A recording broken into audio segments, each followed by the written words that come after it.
Notícias no Girassol Jornal sexta-feira, com o quadro de acesso ao Hospital Pediátrico Anzacó de Menezes. Há reclamações. Tina, boa noite. Boa noite, Simeão. Temos outros assuntos para hoje, que passam também pela detenção em Luanda de cidadãos vietnamitas que se dedicavam à promoção da prostituição por meio do tráfico de seres humanos. Ensino superior, greve levantada, nova fase de negociações, sindicato deu apenas mais 30 dias. Novos acordos entre Angola e Itália no domínio da formação de quadros, no ramo da diplomacia. Primeiro Fórum Internacional da Mulher para Paz e Democracia, conclusões e momentos que marcaram o último dia. Desafios para a cultura na comunidade de países de língua portuguesa. E ainda desporto, sempre com as últimas novidades que marcam o país e outros pontos do mundo.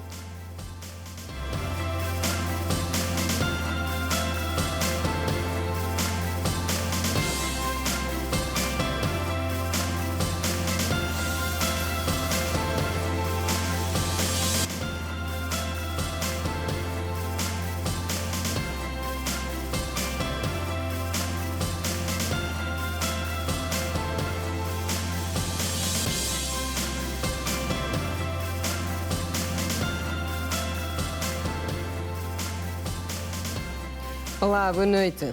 Bem-vindos. Começamos hoje no Benfica, bairro Mundial, onde foi descoberto, quase 5 meses depois, o corpo de um cidadão de 37 anos que foi morto por amigos. É uma longa história a que a nossa equipa teve acesso com dados de que depois de consumarem o ato, os autores do homicídio tiveram a coragem de enterrar o corpo no interior do quarto em que viviam.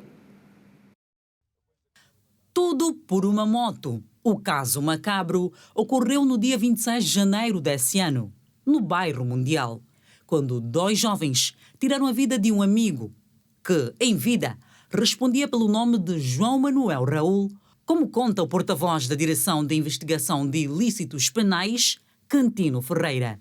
Tudo ocorreu no aniversário do homicida, convidou o amigo para um momento de confraternização, para celebrar o aniversário dele, apenas ele e este amigo que ele convidou em sua residência. Depois desentenderam-se e entraram em briga. Ao longo desta briga acabou surgindo uma terceira figura. Esta terceira figura é apenas amigo de um destes homicidas, no entanto, não era amigo da vítima.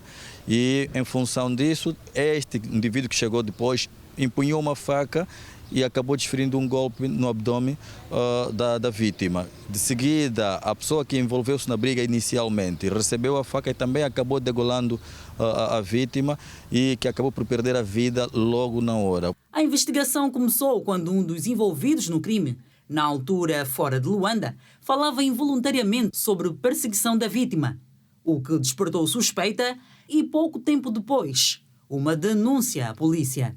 Então, trazido esse indivíduo a Luanda e diligências investigativas permitiram a detenção do segundo elemento que também está envolvido neste caso e o mesmo, na data que aconteceu, depois de enterrarem, acabaram por roubar a motorizada da vítima, com que ele se tinha movimentado até a residência do homicida. Foi nesta casa de um dos pais dos acusados onde os 2 jovens cometeram um crime bárbaro. O que era para ser uma celebração entre amigos terminou em banho de sangue. Enquanto seus familiares procuravam por notícia, o que não imaginavam mesmo é que Manuel tinha sido assassinado. Foi exatamente neste lugar onde ele foi conduzido no dia do seu aniversário e aqui neste compartimento ele chegou a ser enterrado logo após várias sessões de tortura. Manuel ficou neste lugar por aproximadamente 5 meses. Eu ficar 5 meses com o cadáver aqui dentro do quintal, dentro do quarto, isso para mim não consigo dizer, porque ainda os papás, meu pai, nunca aconteceu isso. Agora o jovem desse, para me fazer uma coisa dessa, isso é uma vergonha para mim.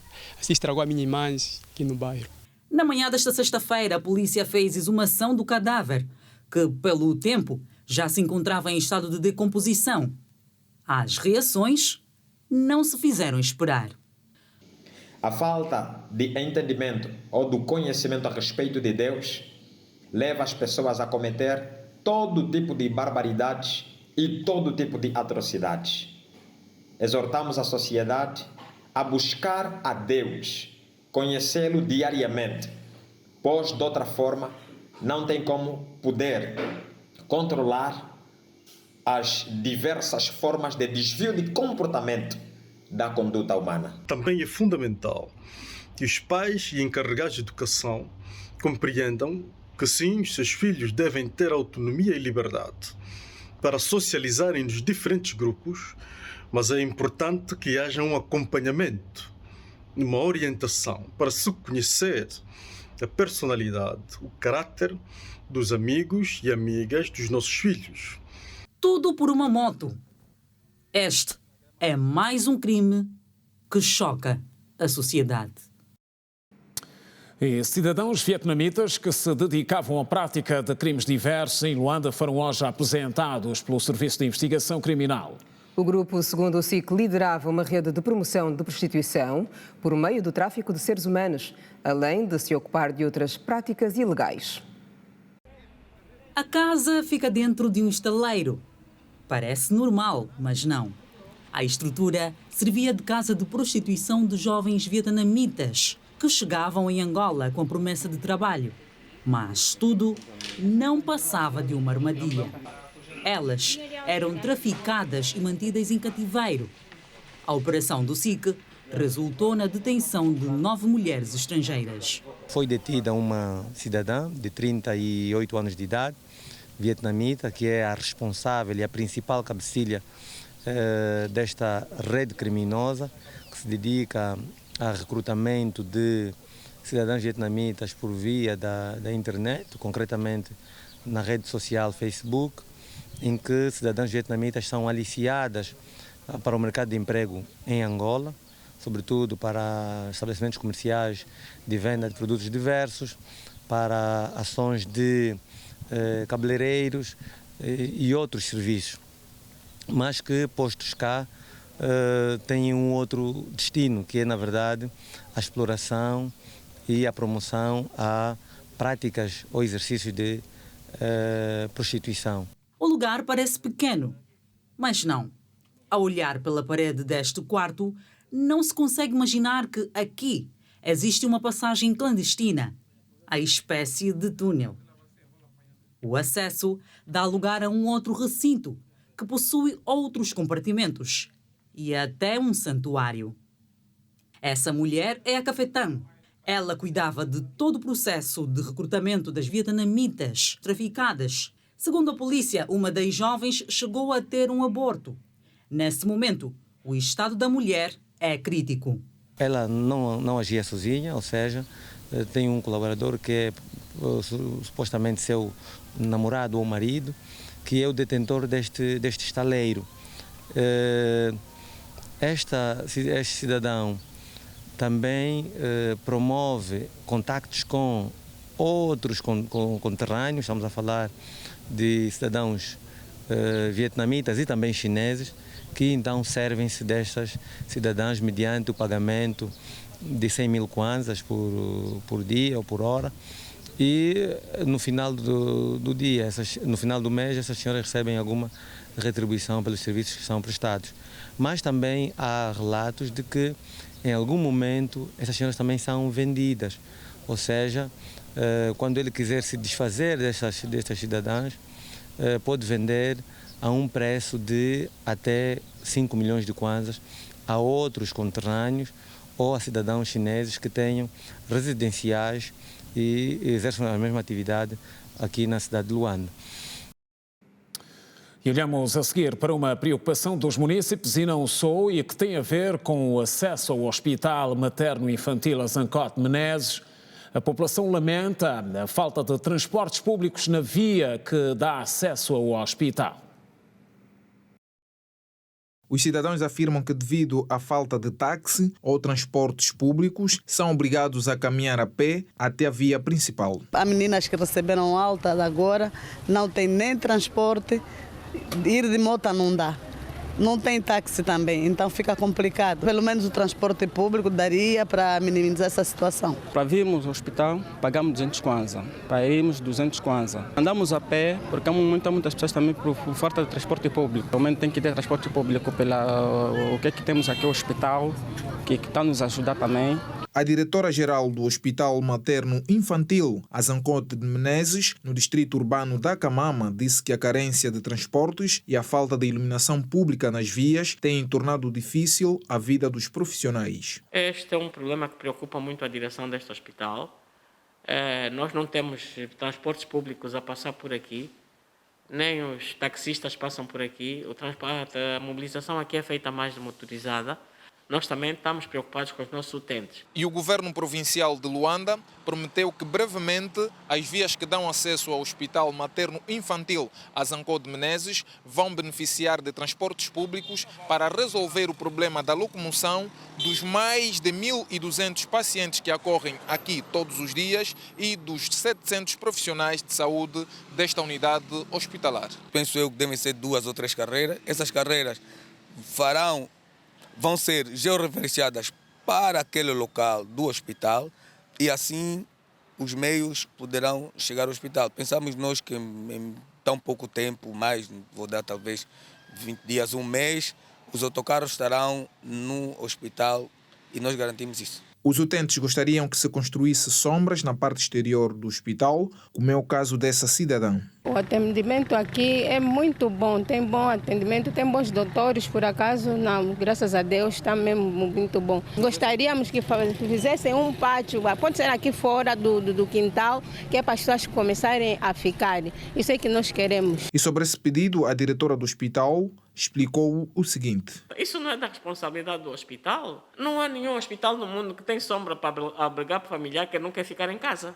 Inaugurado em junho de 2022, o Hospital Materno Infantil Azancote de Menezes precisa de pelo menos 1.200 profissionais para dar resposta à demanda. Está levantada a greve de professores no ensino superior, mas apenas por um período de 30 dias, segundo o sindicato. As aulas voltam ao normal depois da longa interrupção e com muito tempo por recuperar. O que se espera no seio dos estudantes é que a nova fase de negociações resulte em consenso e as aulas não voltem a ser interrompidas.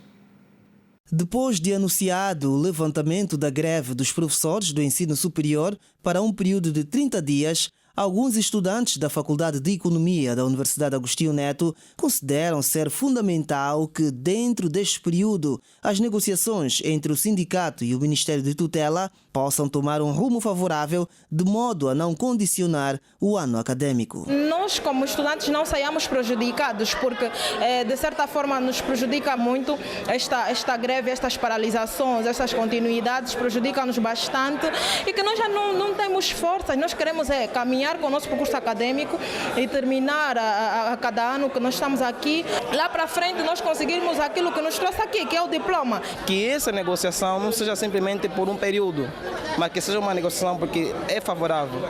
Nós somos estudantes, somos o futuro quadro de desenvolvimento para esse país e na situação em que a educação está, ou seja, se nós estudamos nessas condições, nós acabamos por ser praticamente deformados, porque vai se levar tempo, vai se gastar tempo, vai se gastar recursos e automaticamente nós não teremos uma formação assim de forma qualitativa. Durante as fases da greve, os estudantes tiveram que realizar alguns trabalhos em grupo para colmatar a ausência dos professores. Nós estamos praticamente na semana a estudar 2 vezes, fora a própria questão do conteúdo que nós não estamos a receber, fora a questão das práticas que nós não estamos a ter. Então está a ser um ano muito mau para nós e temos a certeza que isso vai nos prejudicar, pese embora de forma individual e coletiva temos realizado algumas práticas que permitem manter o ritmo de estudo, mas nós sabemos que o estudo científico é direcionado, então sem direção é muito complicado manter o foco, então nós nos sentimos como os maiores prejudicados nesse todo o processo. Infelizmente, estando em fase de provas, não estaríamos em condições de fazer algumas provas porque alguns professores aderiram e alguns não aderiram. Os professores que aderiram à greve não apareciam e não aparecendo, estamos isentos de aulas e estamos isentos de conteúdos e esses conteúdos é que são conteúdos que nos levam à fase de provas e sem conteúdos não temos como fazer provas. provas. As aulas do ensino superior retomaram nesta sexta-feira após o levantamento provisório da greve decretada a 27 de fevereiro pelo Sindicato dos Professores do Ensino Superior de Angola, que reclamam, entre outros pontos constantes do caderno reivindicativo, salários condignos e seguro de saúde. E agora esclarecimentos sobre a escassez de peixe que Luanda registra e os preços altos praticados na comercialização do produto. O Ministério das Pescas garante que está ciente da situação que está a acontecer e que estão em curso políticas de inversão de quadro. Muito caro. Nós comerciantes estamos a comprar peixe, mas o dinheiro não está a bater. Por exemplo, assim aqui a caixa de peixe está 38 a 40. E no ano passado nós comprávamos a caixa de peixe 12, 18, 15. O preço que nós estamos a dar na bancada, os clientes não estão a concordar porque está muito caro. A questão da captura de peixe está mesmo difícil. Até muitos estão a vir sem peixe. E também não estão a conseguir pagar despesa. E nós, o carapau aqui que está sendo vendido aqui na Mabunda, vem do Namibe, Benguela, Porta-Mulher que trazem o carapau aqui. Depois desses pronunciamentos, o Ministério das Pescas e Recursos Marinhos avançou as causas que estão na base da escassez de peixe em Luanda e não só. Para a escassez de peixe na província de Luanda, eu não posso ver só a província de Luanda, tenho que ver o território nacional, porque as espécies têm uma distribuição muito longa. Nós temos mudanças climáticas, variabilidade climática, o homem não controla. Eu não posso dizer põe mais oxigênio aqui, tenha menos oxigênio aqui do mar, mas nós temos que controlar a própria atividade de pesca.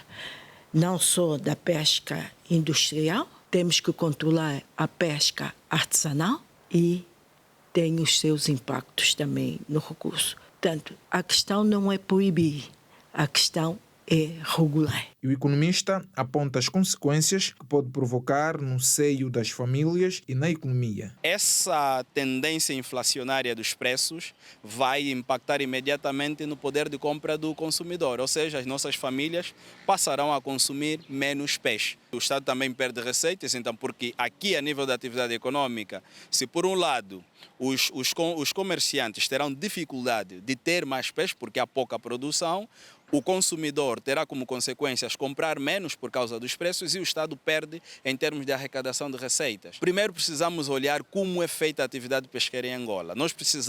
A atividade pesqueira em Angola precisa de uma reforma. O Instituto de Investigação Pesqueira e Marinha vai apresentar um relatório sobre o estado atual da pesca na costa angolana. Nós acabamos um cruzeiro há bem pouco tempo, em março. Um cruzeiro de investigação que cobriu a costa toda de Angola, mais dirigido às espécies pelágicas, que são muito influenciadas pela variabilidade climática. E neste momento estamos a preparar um relatório para submeter aos gestores para a tomada de decisões. Recorde-se, o mercado da Avó Mabunda é o principal fornecedor de peixe na província de Luanda. O Presidente da República deixou hoje Roma depois da visita de Estado de 48 horas à Itália. Veja também no próximo bloco conclusões e os principais momentos que marcaram o último dia de debates no primeiro Fórum Internacional da Mulher para a Paz e Democracia. Estamos a informar, o intervalo é curto, voltamos a seguir. Até já.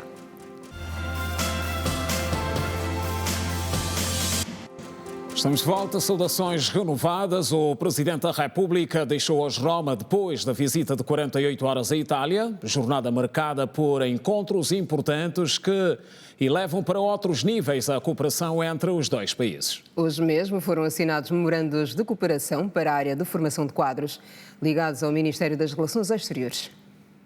Durante 2 dias, o Presidente da República, João Lourenço, cumpriu uma agenda preenchida em Roma, na Itália, para o reforço da cooperação entre os dois países. Na cidade conhecida pelos seus museus e ruínas arqueológicas, que anualmente recebe cerca de 8 milhões de turistas, João Lourenço teve encontros com altas entidades políticas, diplomáticas e empresariais.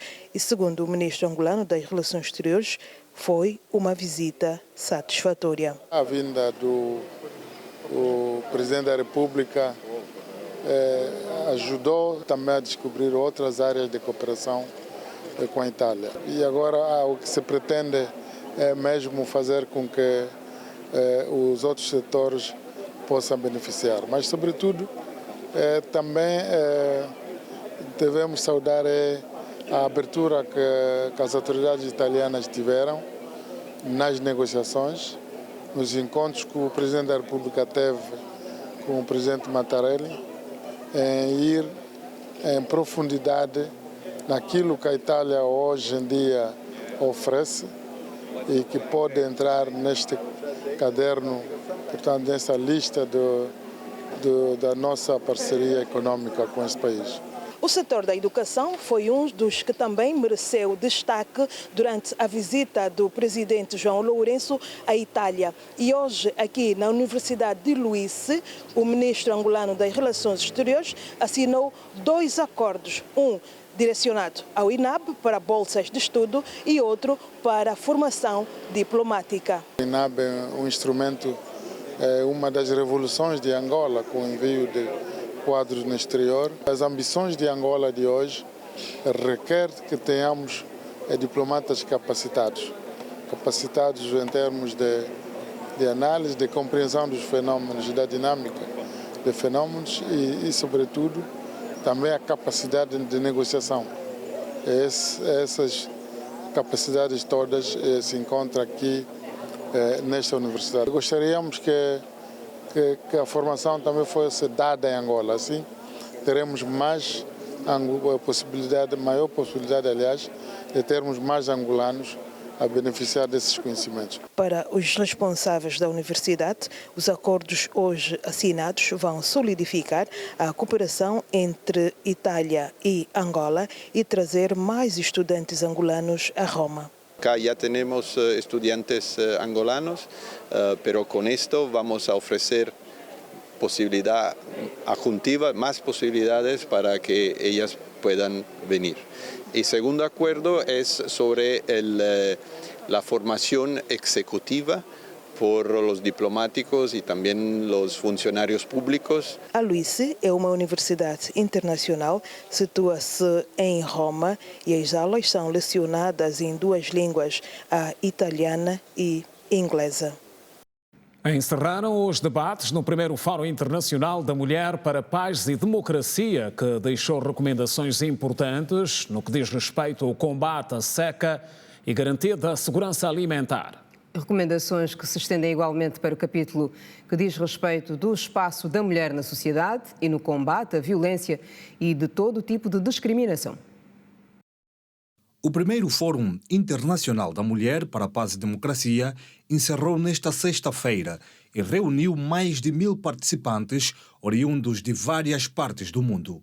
Na sua intervenção, a comissária da União Africana para a Agricultura avançou que 278 milhões de pessoas em África estão subnutridas, para quem é uma situação preocupante. Vou dar só uma parte do relatório da África Regional, a SOFI, do mês de abril, que indica que no nosso continente, 1/5 da população africana, isso implica 20,2%, representando 278 milhões de pessoas estão subnutridas no nosso continente.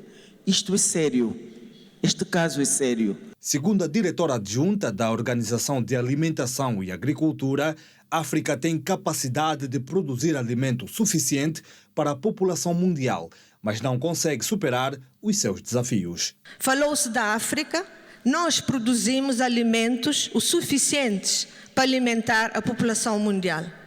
Mas o paradoxo é que nós temos neste momento 828 milhões de pessoas que sofrem da fome e da insegurança alimentar. O segundo e último dia do primeiro Fórum Internacional da Mulher para a Paz e Democracia foi marcado por reflexões em torno dos problemas alimentares em África, onde o principal foco foi encontrar possíveis soluções para resolver problemas da segurança alimentar e alterações climáticas no continente africano. Para as participantes do Fórum, O evento serviu para mostrar o quão importante é a voz da mulher no continente africano na resolução de problemas pontuais. Chegamos à conclusão de que os nossos países africanos não poderão desenvolver-se e não poderão resolver muitos problemas que afetam as populações, sobretudo a questão da fome, a questão da falta de inclusão, se as mulheres não forem tidas em conta. Portanto, as mulheres têm aqui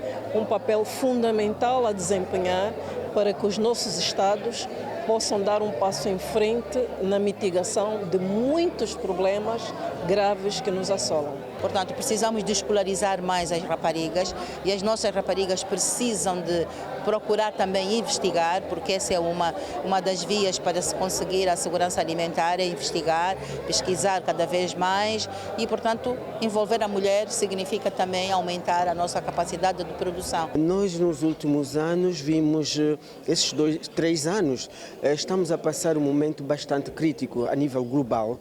E esse fórum também reflete quais são as medidas para que nós possamos retomar a vida normal. No discurso final, a ministra de Estado para a área social aproveitou para anunciar a próxima edição da Bienal de Luanda. Esperamos estar juntas na Bienal de Luanda, que vai ocorrer de 20 a 24 de novembro. Por favor, guardem a data. De acordo com Dalva Ringote, os valores e culturas africanas devem ser respeitados, mas aprofundados no seio familiar, onde cada um tenha espaço suficiente para dialogar. E à margem do Fórum Internacional da Mulher, tiveram lugar aqui em Luanda aulas magnas, ministradas para quadros e técnicos de setores importantes. E de forma geral, a agricultura foi um dos ramos privilegiados pelos desafios que carrega para o futuro, virados para a necessidade de aposta na produção de alimentos. A África precisa explorar mais e melhor as novas tecnologias para alavancar a agricultura no continente, sendo assim uma potência para alimentar o mundo. A declaração foi feita pelo responsável da Seção de Pesquisa e Dados das Nações Unidas, na aula magna dada no âmbito do Fórum Internacional da Mulher. L'exposé s'articulait autour de 2 points. Portanto, eu pude realçar 2 eixos. Primeiro, sobre a questão de segurança alimentar. A pergunta é como alimentar a África sem nos alimentar. E também passei o pensamento do Borloo, que falou do potencial. Como falar do potencial se nós não comemos o potencial? E também como potencializar a agricultura. E aqui apresentei algumas fórmulas, que esse é o segundo eixo, e que pude salientar alguns pontos bastante claros para o proveito dos próprios estudantes. Para os alunos, a aula foi proveitosa, pois puderam aprender algumas soluções para lidar com os principais desafios de África. Os principais desafios é combater a pobreza, que é a segurança alimentar.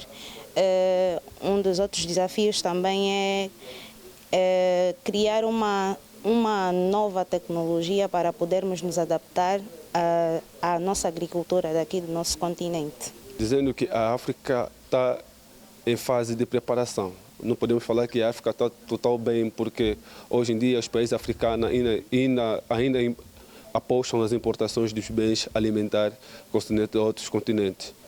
Estas são medidas que os policymakers africanos estão a tentar combater para que possam criar incentivos na aposta da agricultura para a gente reduzir o rácio das importações versus estimular as exportações. Papa Sek alertou que a África tem muitos pesquisadores e para alavancar e criar resultados favoráveis precisa fazer as pesquisas com o uso das novas tecnologias. E as mulheres participantes, ainda no quadro do primeiro Fórum de Paz, realizaram hoje uma visita de cortesia ao Memorial Agostinho Neto. No memorial receberam informações sobre a vida e obra do primeiro presidente de Angola. A antiga presidente da Libéria, Ellen Johnson, terminou a sua visita a Angola com uma deslocação ao Memorial Dr. António Agostinho Neto. No local, a Prémio Nobel da Paz, em 2011, tomou contacto com a história do primeiro presidente de Angola independente. É sempre um motivo de bastante alegria para o Memorial Agostinho Neto recebermos também a entidade. Ellen Johnson foi tanto presidente de um país africano bastante significativo para a África, e para nós, o Memorial Agostinho Neto, é com muito orgulho que nós representamos como é que está a ser preservada a história de Agostinho Neto. Nós aqui imortalizamos vídeo e obra de Agostinho Neto e conseguimos assim também passar para os outros países. Vindo esta entidade desta dimensão, para nós é muito bom, porque leva para fora da Angola a dimensão do presidente Agostinho Neto, que era um grande presidente da Angola e também da África, e todos os seus feitos estão aqui imortalizados, e com isso conseguimos fazer com que a nossa missão seja transmitida além mar. No livro de honra, Ellen Johnson manifestou a sua satisfação em conhecer o espaço que preserva todo o acervo da vida e obra do poeta maior. Johnson referiu que estar no memorial levou-lhe a revisitar o tempo em que, numa das suas jornadas políticas, cruzou com Neto, tendo considerado uma figura importante para a história do continente. Nós oferecemos o livro com a poesia completa de Agostinho Neto, que contemplam 3 livros: O Amanhecer, Renúncia Impossível e Sagrada Esperança. Contém todos os poemas de Agostinho Neto. Também o livro foi traduzido em inglês para facilitar a leitura, uma vez que a senhora é inglês falante, e então com isso conseguimos também dar voz a Agostinho Neto e manter viva a sua homenagem, a sua memória. Mais de 20 milhões de crianças vão ser imunizadas contra poliomielite em África. Vai acontecer agora o Compacto Internacional com este e outros assuntos em destaque. Acompanha o desenvolvimento com a Janete Meio-Dia. Janete, boa noite. Boa noite, Kina. Boa noite, Simeão. Assim que nos acompanha, igualmente, boa noite. 21 milhões de crianças menores de 5 anos deverão ser vacinadas nos Camarões, Tchad e Níger durante uma campanha de imunização contra a poliomielite que iniciou hoje. De acordo com a Organização Mundial da Saúde, esta é uma das maiores campanhas de imunização contra a doença no continente desde 2020. A campanha vai abranger na próxima semana a República Centro-Africana, país que detectou até aqui 7 casos de poliomielite, de acordo com a OMS. Confira a seguir outras notas internacionais. Fulgencio Kayishema, o ruandês acusado de ordenar a morte de cerca de 2.000 Tutsis no Ruanda durante o genocídio de 1994, compareceu hoje perante um tribunal sul-africano. Kayishema foi preso preventivamente na prisão de Pollsmoor, na cidade do Cabo, antes de uma possível extradição para o Ruanda. Estima-se que 800.000 Tutsis e Hutus terão sido mortos durante o genocídio do Ruanda, considerado um dos maiores da história do mundo. O presidente da República Democrática do Congo, Félix Tshisekedi, iniciou uma visita oficial à China, que deve durar até o dia 29 deste mês. Hoje, Félix Tshisekedi recebeu as boas-vindas do presidente da China, Xi Jinping, e reuniu-se com o primeiro-ministro chinês, Li Qiang. Durante a sua estada naquele país asiático, Tshisekedi se reunirá com seu homólogo chinês, com quem deverá revisar e assinar vários acordos comerciais. Os dois países reviram e selaram um acordo de 6 mil milhões de dólares em infraestruturas para minerais com investidores chineses.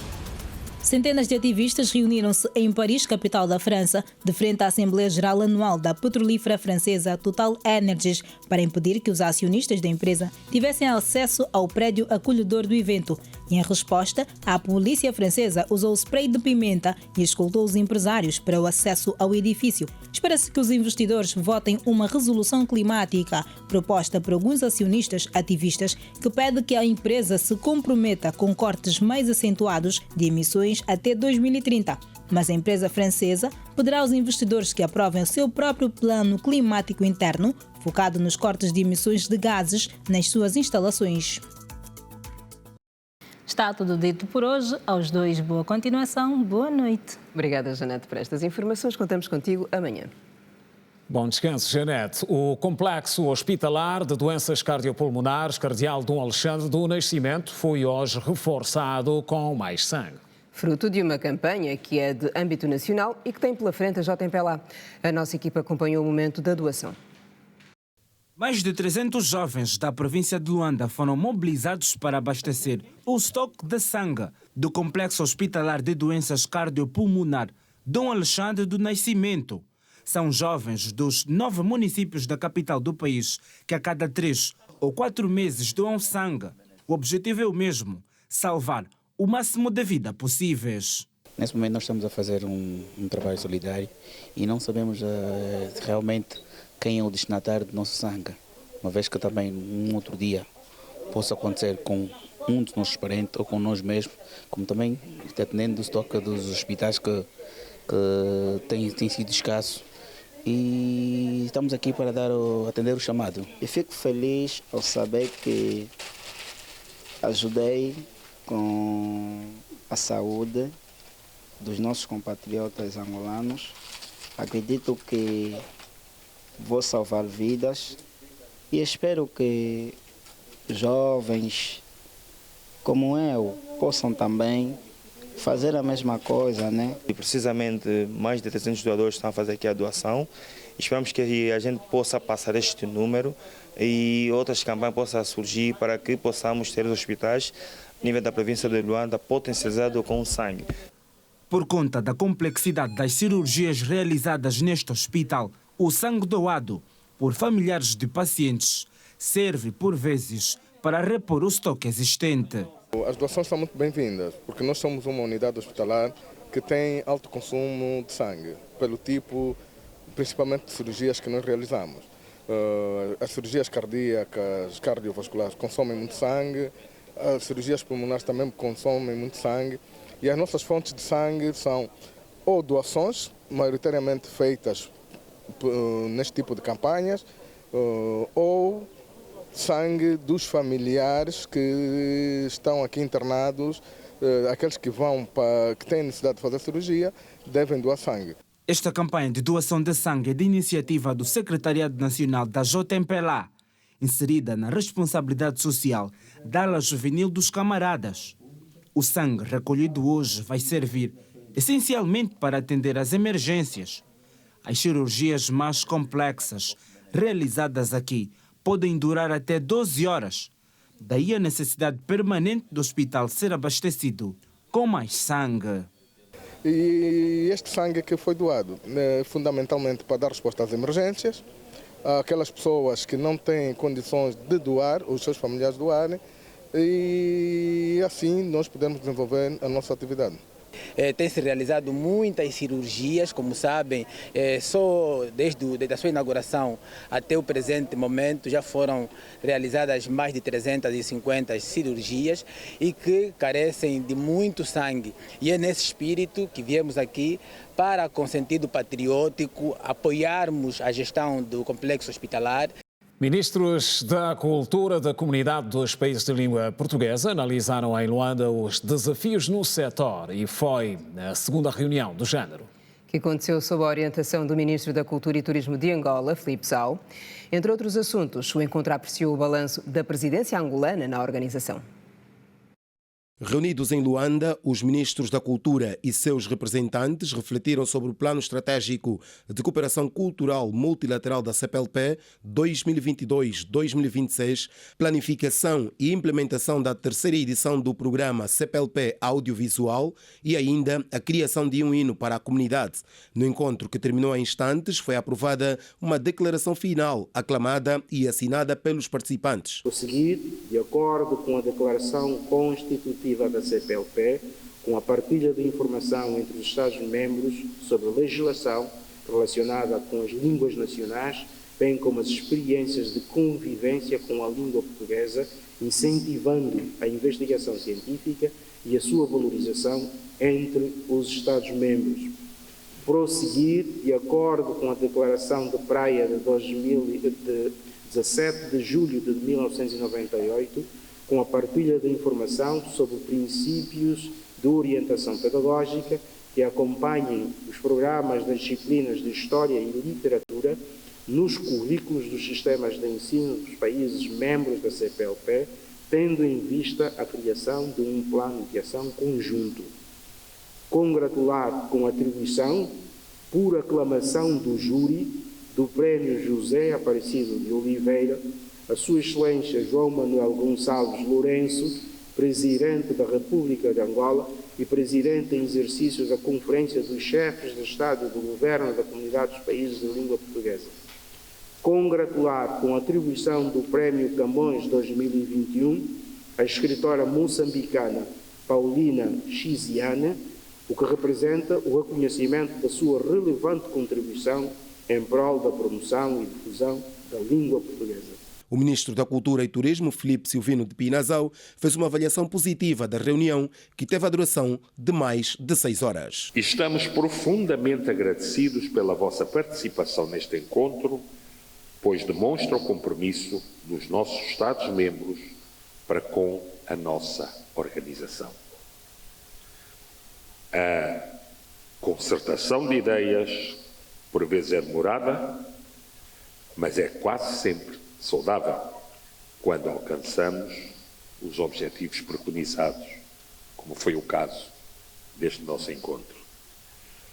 O nosso principal enfoque direcionou-se para a construção de mecanismos de mobilidade entre os Estados-membros, visando de forma inovadora uma maior dinamização da nossa cooperação, já que a cultura é vista como um meio importante de promoção de desenvolvimento sustentável, através da dinamização de atividades que propiciem a empregabilidade e o bem-estar social dos nossos operários de cultura.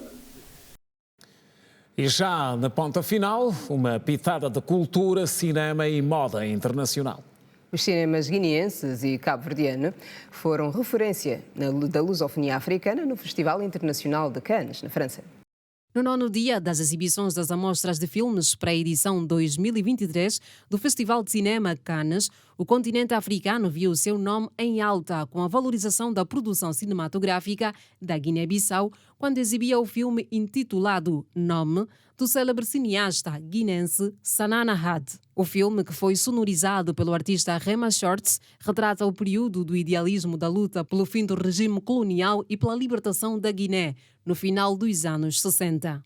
Nome é uma longa-metragem rodada, nomeadamente no sul do país, para além da capital, um projeto em que o realizador foi um dos principais protagonistas. Além do guinense, está na competição o cinema cabo-verdiano e tunisino, que foram também referências da lusofonia africana ao levar o nome do continente à mais prestigiosa das montras do evento.